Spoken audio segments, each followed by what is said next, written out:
Good afternoon. It is Saturday, the 13th of October, and we are done. It is a beautiful sunny day, and we have a Flux CapPIcitor finished and ready to go. Before I start, please excuse the noise. My neighbours have decided it's a perfect day to kill each other. And the baby's left a massive thumbprint on it. Look at that. Oh my goodness. Anyway, so focus. There we go. So yeah, the Flux CapPIcitor is now finished. This is the last video I'll be doing, and I'm just going to quickly run down the little party tricks that this thing's got. So let's talk about specs very, very, very quickly. Inside this thing, Jesus, there we go. Inside this thing, we have a Raspberry Pi 3B Plus with a desoldered Ethernet port. Still remains the USBs on the front, 4 of them.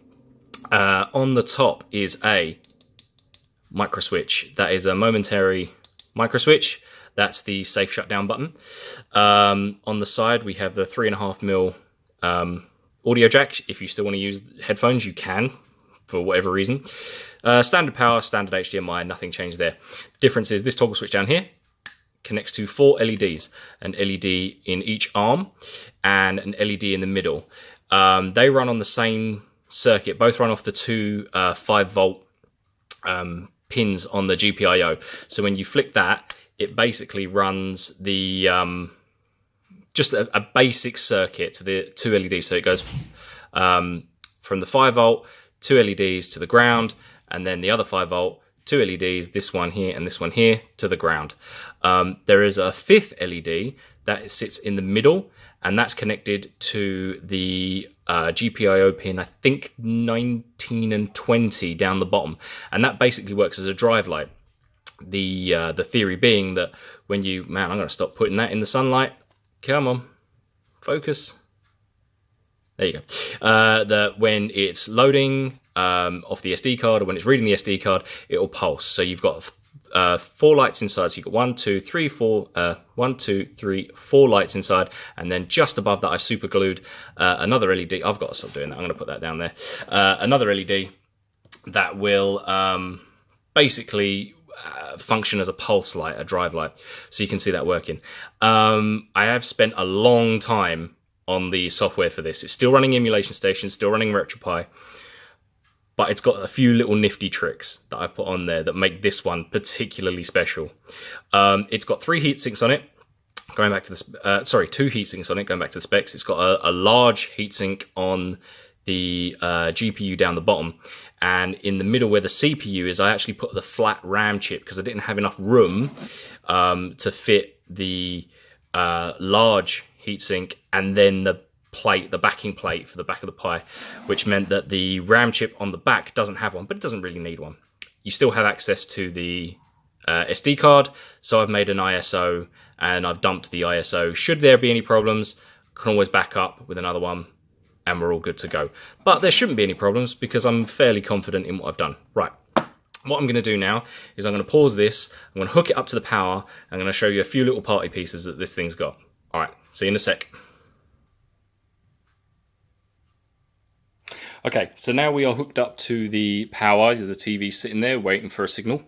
So I've hooked it up to the power and the thing. I've also closed the curtains a little bit just so you can basically get an idea of what kind of what it's going to kind of look like. It probably won't be ideal light settings, but I'm doing this during the day because I have to, because this thing is gone tomorrow. So let's have a look at it going. Hopefully this doesn't fall over and embarrass me. Okay, so when you want to go Flux CapPIcitor fluxing. Oh, that does look good actually. All right, let's see if I can focus in on it. There we go. So as you can see, you've got 1, 2, 3, 4 lights on there. Right, and then what I'm going to do is I'm going to hit the switch on the top, and we're going to see the intro sequence. Hopefully it's not too loud. Okay, let's pull back.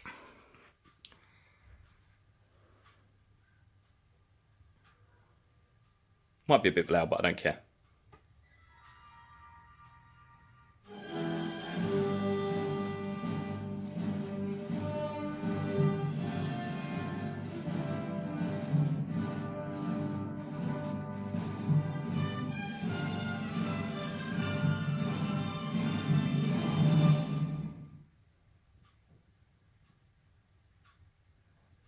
Okay, so that was a nice little intro sequence that I made specifically for this. I just edited it on the PS4 editing software. It was really, really simple to do, and it's the one I'm sort of most familiar with.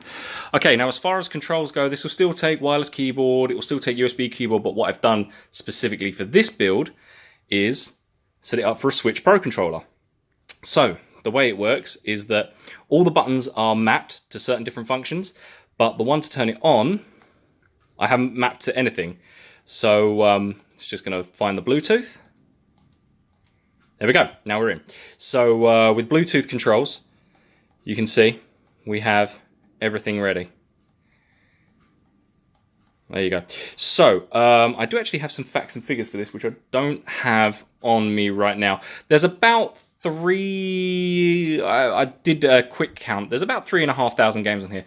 Basically, if you played one game a day, it would take you around about, I calculated, it'd take around about 9.5 years to play everything on here, which is more than enough, let's face it. So as far as arcade goes, if I'm just going to select, we have everything here. Now in the corner, we have box art in the bottom left, and we have a marquee in the top right, and that is for pretty much every single game on there. And these are arcade games, so obviously it's got a little arcade machine in some of them in the bottom corner, as you can see there, with Asteroids and BC Story, Bad Dudes, obviously. By the way, Batman, awesome. Absolutely awesome arcade game. So yeah, so we're just going to quickly scroll through, and this is across the board.